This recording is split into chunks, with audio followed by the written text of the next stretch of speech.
नमस्कार, आदाब। मैं सैयद तकवी। क्या दुनिया को वादा सादिक 3 का इंतजार है? क्या दुनिया को आयतुल्लाह खामेनाई के आदेश का इंतजार है? लगभग पूरी दुनिया क्या वादा सादिक 3 का इंतजार कर रही है?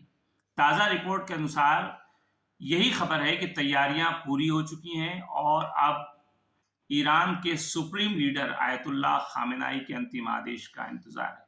आपको याद होगा कि काफी सब्र करने के बाद, काफी संयम बरतने के बाद आखिरकार शहीद इस्माइल हानिया, शहीद Sayyed Hassan Nasrallah, senior commander major general Sayyed Abbas, Nilforoushan की हत्या और जायनोवादियों द्वारा निर्दोष फिलिस्तीनी और लेबनानी महिलाओं और बच्चों का कत्ल करने की वजह से इस्लामी गणतंत्र ईरान ने संयुक्त राष्ट्र संघ के चार्टर के अनुसार वैध रूप से अपनी रक्षा के अधिकार की परिधि में 181 लगभग बैलिस्टिक मिसाइलों से इजराइल के सैन्य और सुरक्षा मुख्यालय को निशाना बनाया था और इसके लिए तेहरान ने इस ऑपरेशन का नाम वादा सादिक 2 यानी सच्चा वादा 2 रखा था।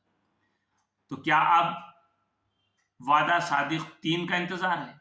क्या ईरान वादा सादिक 3 पे अमल करने जा रहा है? इसके अलावा आपको मैं बताऊं कि एनोनिमिक्स फॉर जस्टिस और हंजला समूह के हाई साइबर हमले का क्या खबर है?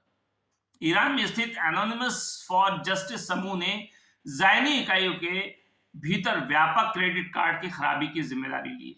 यह हमला हंजला जैसे समूहों द्वारा साइबर हमलों की एक श्रृंखला का हिस्सा है जो संवेदनशील जानकारी निकालने के लिए ज़ायनी कंपनियों, सेना, सुरक्षा संपत्तियों और अंतर्राष्ट्रीय हितों को निशाना बनाता है।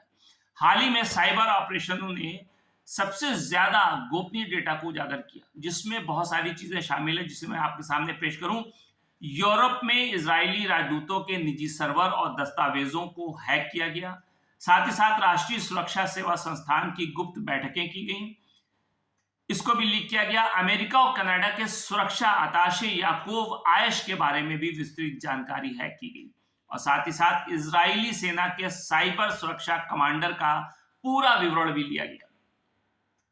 Shimon Peres Negev nuclear research centre Dimona से संवेदनशील डेटा भी लिया गया। साथ ही साथ सोरेक सेफ्टी यूनिट कर्मियों का सुरक्षा विवरण तथा एलाद नगरपालिका से पूरा डेटा हैक किया गया। हंजला ने हाल ही में एजीएएस में सेंध लगाई, जो कब्जे वाले क्षेत्रों में सबसे बड़े क्लाउड और साइबर सुरक्षा प्रदाताओं में से एक है, जो 500 से ज्यादा प्रमुख कंपनी, संगठनों और मंत्रालयों को सेवा देता है।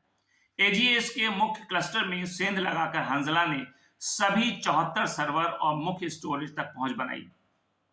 18 टीबी संवेदनशील ग्राहक डेटा डंप किया और सभी सर्वर मिटा दिए। इस हमले में कई बड़े संगठनों के साथ कथित तौर पर समझौता भी किया गया। इसके अलावा जो सबसे बड़ी खबर आज निकल के सामने आ रही है कि इजराइल के युद्ध मंत्रालय के महानिदेशक ने इस्तीफा दे दिया। जी, इजरायली अखबार येडिएट अहरोनोट ने इयाल जमीर के इस्तीफे की घोषणा की है, जो लगभग 2 साल पहले इजराइल के युद्ध मंत्रालय के महानिदेशक के तौर पर चुने गए थे। इसका मतलब कि इजराइल में सब कुछ ठीक नहीं है। रक्षा मंत्रालय के महानिदेशक इयाल जमीर का इस्तीफे की जो बात सामने आ रही है, इजराइल में अंतरिक्ष कला सामने निकल के साफ तौर पे आ रही है। इसकी शुरुआत हो गई है। भले ही इजराइल और अमेरिका चाहे जितना कहें कि इजराइल में सब कुछ ठीक है, लेकिन ऐसा नहीं है। प्रधानमंत्री बेंजामिन नेतन्याहू की तरफ से रक्षा मंत्री को हटाने के बाद अब महानिदेशक इयाल जमीर के इस्तीफे ने एक बहुत बड़ा सवालिया निशान लगा दिया है। इसके अलावा लड़ाई लगातार जारी है। यमन में अमेरिकी और ब्रिटिश हवाई हमले लगातार हो रहे हैं। अमेरिकी ब्रिटिश युद्धक विमानों ने लगातार दूसरे दिन सफरा जिले के सादा पर 2 हवाई हमले और यमन की राजधानी सना के उत्तर में अमरान के सुफियान जिले पर 7 हवाई हमले किए। लेकिन इसके जवाब में हिजबुल्लाह भी खामोश नहीं। हिजबुल्लाह की लंबी दूरी की मिसाइलें और ड्रोन लगातार निशाना बना रहे हैं। उन्होंने नहरिया, श्लोमी, क्रियत अट्टा, क्रियत बालिक, क्रियत मोर्जकिन, यारका, क्रियत यम, हाइफा, शफारम और एकट जैसे जगहों पर मिसाइल और ड्रोन से निशाना बनाया। कुछ समय पहले लेबनान से हाइफा खाड़ी क्षेत्र में 90 से ज्यादा रॉकेट दागे गए। पहले 80 रॉकेट दागे गए, उसके बाद 10 रॉकेट और दागे गए, जो एक साथ मिलकर किए गए हमलों की संख्या को पार कर गए। शहर और क्रियात में इसके अलावा बहुत से रॉकेट दागे गए।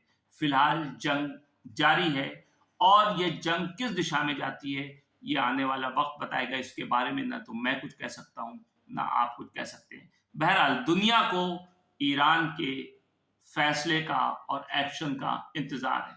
नमस्कार।